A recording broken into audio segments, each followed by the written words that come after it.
What's up, guys? Barry Gaming here, back with some more Idle Heroes news for June 18th, 2024, just a couple days away from the 8th anniversary. And of course, we have Infinite Era Alikita coming, and we have her skill card today.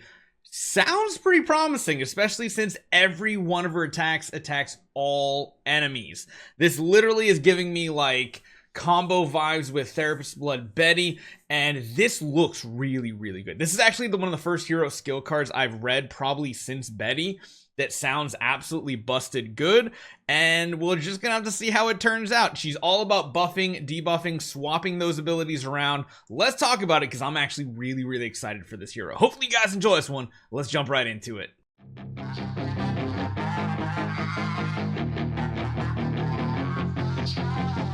So let's get started. Infinite Era Alikita. Again, a hero that I actually really enjoy the look of, but the skill card is finally such a short skill card. I think this is the best part about this hero. You don't need a PhD to understand her abilities. She's very cut clean, and she sounds really strong. So her ultimate skill, you can see, is literally this long. Yes, we haven't had an ultimate skill that didn't cover the entire first page in forever. Law of Infinite Era active skill. Deals damage to all enemies. Yes, I love all enemy damage dealers, and inflicts authority manipulation on them. Authority manipulation converts any attribute buffs owned by that target to attribute reduction. So essentially, if they have an attack buff, they're going to get an attack debuff. If they have something like a speed buff, they're going to get a speed debuff. So they're going to get the corresponding negative buff of whatever they have on them, which is really cool. And this sounds kind of crazy in PvP as well.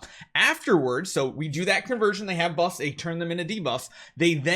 She then deals extra damage and increases the extra damage dealt according to the number of debuffs that target has. So again, that's really good, because if they have a ton of buffs, this ability is going to convert all of them into the debuffs, and then she's going to deal extra damage based on the number of debuffs they have. So again, running heroes that have debuffs are going to be very big for her overall damage. And again, that is the most cut and clean active ability we have seen in forever, even on regular non-transcendence heroes, which is why I know I sound hype, and I swear I'm not doing this on purpose. I'm just genuinely excited for once for a hero. I want to use this here. Someone needs to build it, because I can't build it on my light meme team. Someone needs to build it, and we need to do some sort of Therapist Blood Betty shenanigans.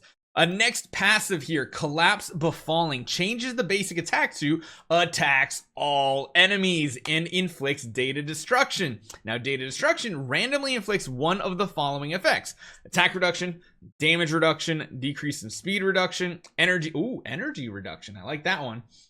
Armor reduction, crit damage reduction. So all targets are getting one layer of this data destruction, so they're going to be getting random debuffs. And again, that's really good, because that synergizes with this up here. The only downside I see out of these two abilities is neither of these abilities have like a survivability tool to it, so she might just be more glass cannon. But if you can keep the enemy team locked down and keep transferring all these debuffs to them, that could help survivability with attack debuffs and stuff like that. So that could be really cool. Moving on, yes, because that is literally everything we had for the front side of the card. Next passive, Cataclysm Reshaping. At the end of each round, transfers 3 debuffs from allies to herself, and then she gets Structure Inversion. Structure Inversion takes those attribute debuffs she took from other allies and turns them into the corresponding attribute buffs. So again, is doing something like this, but for herself, which is going to increase the survivability overall for her team and give her some crazy amount of attribute buffs as well. So really solid. And finally, the last passive, Wipeout. When being killed, so she even has like an on-kill effect, kind of like Sundevour Eos has, inflicts authority manipulation and Curse of Decay on all enemies. Then grants all allies Structural Inversion, increasing damage dealt by allies on targets with attribute reduction effects. So again, this Structure Inversion converts so when she dies, her allies get basically buffs of whatever they currently have debuffs on them. And then again, this authority manipulation is really strong, because that is this ability right here, converts attribute buffs to debuffs.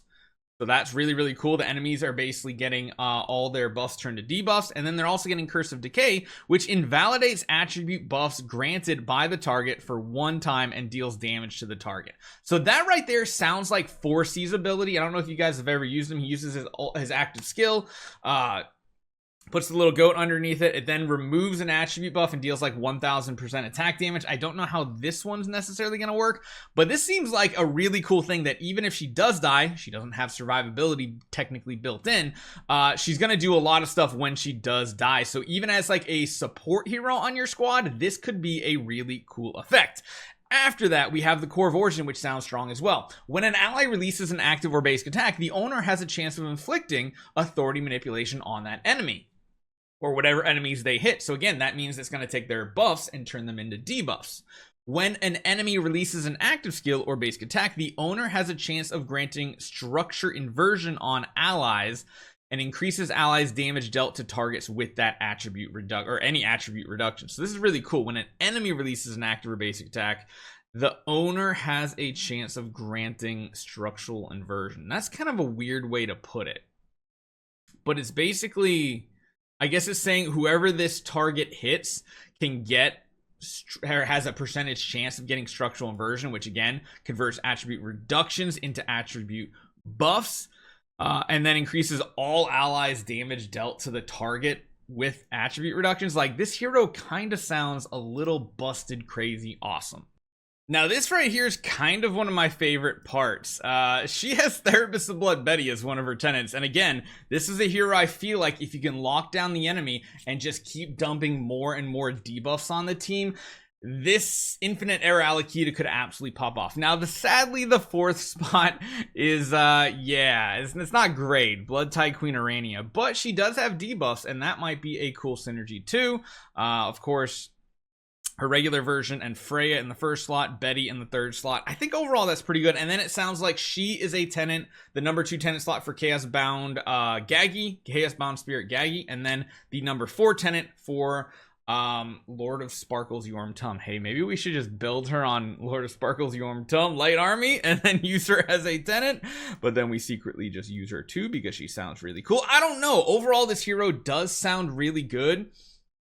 And the fact that she hits everything on the battlefield sounds pretty good. I'm trying not to be overhyped because I've been overhyped for a hero in the past and been really disappointed. But this one sounds like she could be the main damage dealer of your team. It sounds like she could also be a support hero, even like a suicide support hero with her wipe out passive, kind of like you run like with Sun Devour Eos too. So I don't know. What do you guys think? Maybe, just maybe, our free-to-play account, we go with this hero first instead of Patricia, and then we build a Therapist of Blood Betty with her on that free-to-play account. That could be pretty cool. Getting the Core of Origin for her is going to be a little difficult, but it could be fun. Could be fun. Hopefully you guys enjoy this one. Let me know what you guys think in the comments down below. Anniversary's looking pretty good. Again, don't want to get overhyped, but I'm optimistic, and I'll see you guys next time.